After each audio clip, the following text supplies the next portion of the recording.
Well, tonight we have team coverage of the growing tensions surrounding law enforcement. Tom Adams is here with part 2 of his special report on the movement to reform police.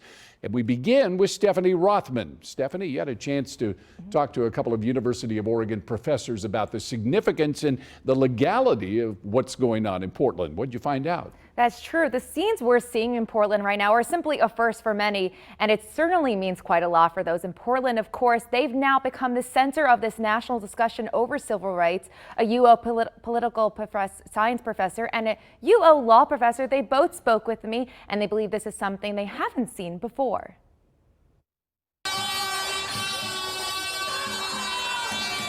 This use of federal agents on the ground to suppress protests has never taken place in this way before. University of Oregon political science professor Joe Lowndes says President Trump is using federal officers for performative gain to punish his opponents, the liberal Democratic cities, he says, such as Portland.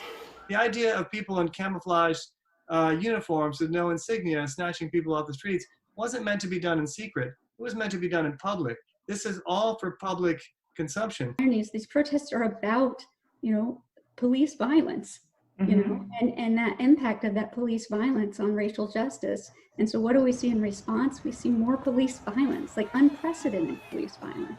She says under the law, they are violating First Amendment rights to free speech and the right to assemble. When asked if she believes the presence of federal officers is unconstitutional, Adam Schoen says technically, yes.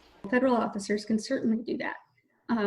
But they're going beyond that and extending the scope of what they're doing. And in doing that, they're really trampling on the rights of the states to police their own citizens. That's why, although them being there is constitutional, the force they're using is not. The reason, she says, is the fact that the detaining of protesters in the city without probable cause and using violence is not tied to protecting federal property, which is the federal courthouse, the only legal right they have to be there. According to the 10th Amendment, the power is not delegated to the United States by the Constitution, nor prohibited by it to the states, or reserved to the states, respectively, or to the people. It becomes something that this becomes a normal use of DHS or a normal use of U.S. Marshals. This is something that will take a lot of work to disentangle and roll back. A big concern for many as President Trump deploys federal officers to more cities. And President Trump announced just yesterday that he will be sending troops to Chicago to quell what he calls unrest there as well.